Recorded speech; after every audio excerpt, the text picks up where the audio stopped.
ভারত বাংলাদেশের পরম বন্ধু এই কথাটা অনেকেই মনে করেন না।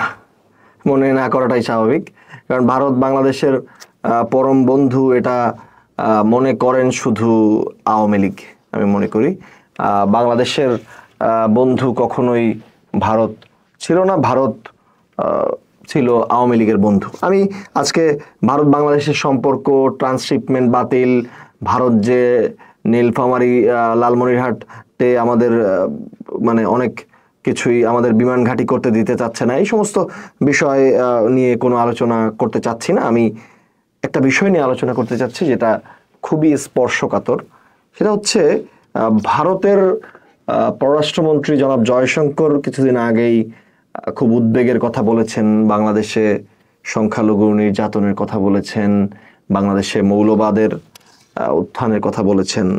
আমি তার কথাগুলোকে খুব সুন্দরভাবে এন্ডোর্স করি। তিনি পাশের দেশ হিসেবে, প্রতিবেশী রাষ্ট্র হিসেবে বলতেই পারেন অনেক কথা তার, কিন্তু তার কথায় মানে এত মিথ্যা, এত গান্ডুতায় ভরা, যেটা আসলে না বলে পারলাম না।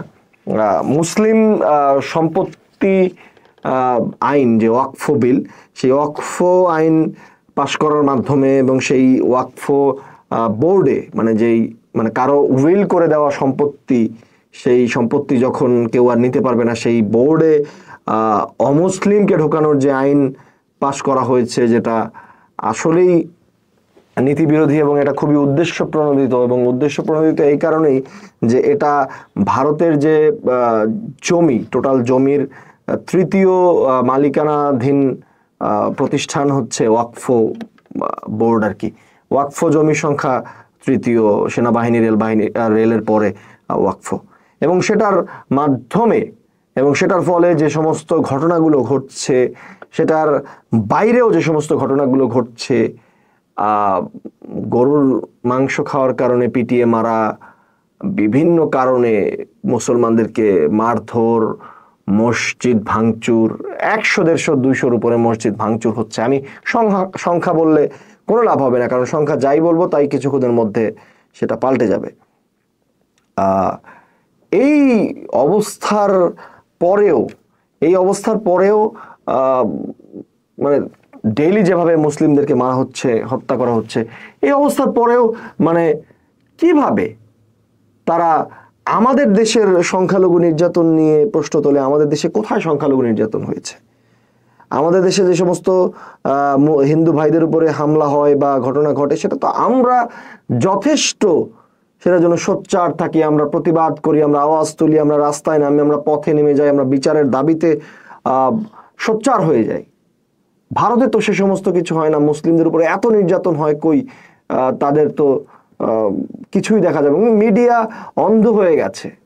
আমার এক বড় ভাই বলেছিলেন যে গদি মিডিয়া, মোদি মিডিয়া থেকে গদি মিডিয়া হয়ে গেছে ভারতের মিডিয়া।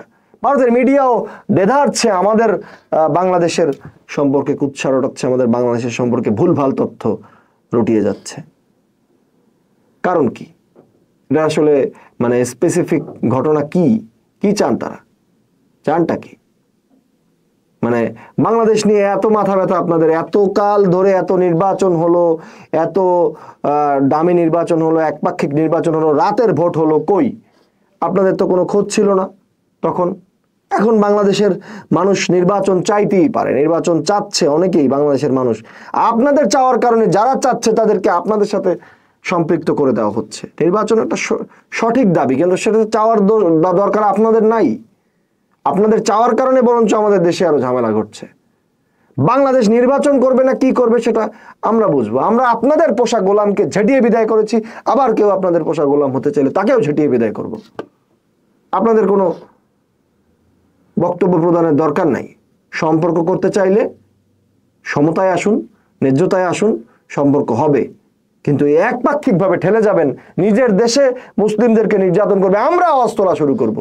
এরপরে একটা মুসলিমের উপরে যদি নির্যাতন হয়, দাঁত ভাঙা জবাব দেওয়া হবে, আমরাও আওয়াজ তোলা শুরু করব।